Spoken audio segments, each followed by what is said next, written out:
Only this week I did an interview with a new Muslim on Alhikmat TV. And that was one of the points we were talking about.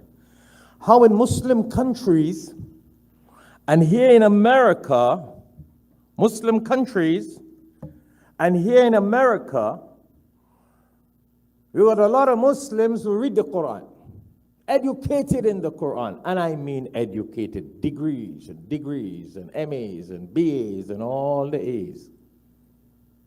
University graduates from the Quran. Yeah? And when you check their concept of marriage, it's totally opposite to the Quran and Sunnah. You go into Muslim countries.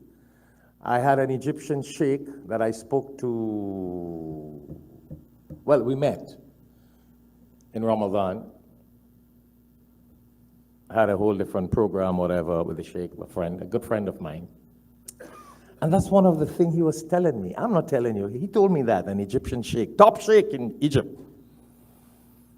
He said the mahar is beyond understanding. It's not in accordance with the Quran and Sunnah. You know the mahar? The families of the girls, they demand more than what Quran and Sunnah speaks about. See? You go into Muslim countries, and I don't like to call names because a lot of people feel offended.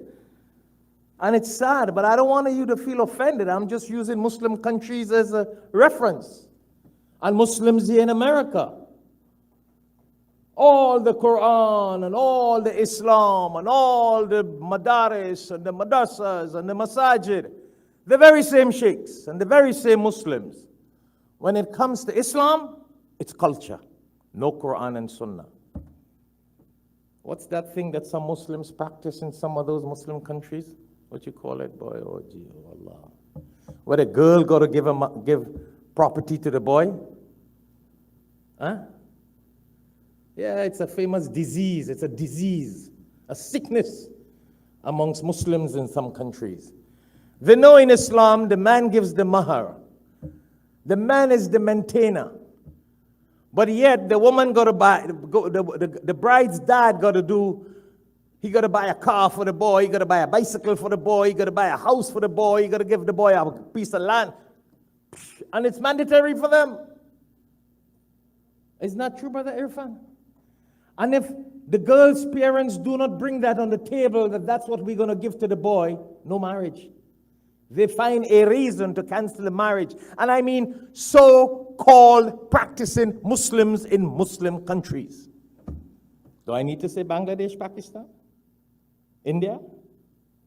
Do I need to say Arab, Egypt, Palestine, Mahar? You know, a lot of Arab brothers prefer to get married in America than in the Muslim countries.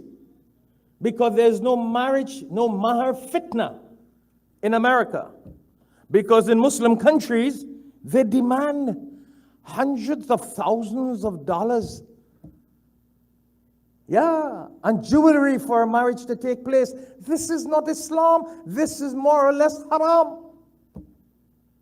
But they read Quran. They got all the Al-Azhar University in Egypt. They got all the Darul Ulooms in Pakistan, Bangladesh, and India. They got all the Islamic universities. And their lifestyle is corrupted. Astaghfirullah. Illa mashallah. Illa mashallah. I was just using a reference. Why? Because we read the Quran. Yeah. But we don't ponder over the orders of Allah subhanahu wa ta'ala in the Quran. So we follow culture. We follow what? Culture.